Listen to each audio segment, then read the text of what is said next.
गर्नुहुन्छ र आमा? बिचरा बजारमा यसरी नै गरेको थियो होला। मलाई जस्तै पोथाले हानेर सिकाउनु न, त्यसपछि त जानिहाल्ला नि। त पनि धेरै बुवाक बुवाक नकराकै बुहारी। के गरोस् त बिचरा भर्खर आकी छ, थाहा छैन। अब घर खानी भए मैले सबै कुरा जाने भनेर भएन। कति गरेर सिकाए किन्नी तँलाई पनि यो घरको काम। केही माइतबाट सिकेर आएकी होइनस् क्यारे? अहिले यसै ठुला कुरा गर्छेस्। मैले पनि सबै कुरा यही घरमा आएर सिकेकी हुँ। भनेपछि कान्छीलाई पनि यसरी लिप्न, यस्तो कपडा लगाउन तपाईले सिकाउनु भएको होला नि आमा, होइन? भयो भयो बुहारी, तैँले पनि धेरै सकाएर नआन मलाई। के गरिस् त, जानेकी थिइन? अनि तिमीहरू कहाँ जाने भनेर हिँडेको थियो त? फुर्क जाऊ न, जे काममा जाने हो जाऊ। यहाँ बसेर किन कराउनु पर्यो? हुन्छ आमा। अनि आमा, धोती चोलीलाई धेरै महँगो पर्छ भनेर छोटो छोटो लुगा किनिदिनु भयो क्या? पैसा नभएको भए भनेको भए हामी दिन्थ्यौँ के अरे अलिअलि। तँसित खुब पैसा छ नि, खुर्का जा न काम गर्न, धेरै नकरा यहाँ। यो चित्त बुझ्दैन।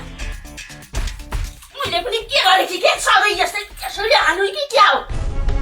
कमसे कम नजाने कुरा त कसरी गर्ने हो आमा भनेर सोध्न पर्छ नि। त्यही राक्षसनीले जस्तै गर्ने देखिनस्? तेरा के मोर्लियो मोर सक्दिनँ मैले।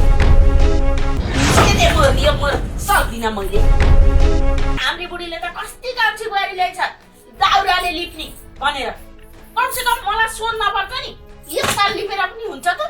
त्यो ढङ्ग अरे कि ला यसो गराएर हातले यसरी लिप्ने हो ढङ्गसँग के छैन सोध्न पर्छ, कराउन पर्ने मलाई जहिले पनि। अनि मैले यसरी हातले लिप्न त कहाँ सक्छु त आमा? हामीले त सहरमा यस्तो लट्ठीले पोछा लाउँथ्यो, मलाई त हातले लिप्नै आएन। अब गाउँमा आउनी केटा कोही नपाए मेरा छोरासित यत्रो चिल्ला तिग्रा देखाउँदै हातले लिप्नका कहाँ सक्छु र भनेर यस्ता लौराले यसो गराएर त मेरा घर त कहाँ चल्छ त? आमा म के गरौँ त? आजले गल्ती भइहाल्यो, भोलिदेखि तपाईँले भने जस्तै गरौँला। खै गर्ने हो कि होइन सोध्ने त होइन।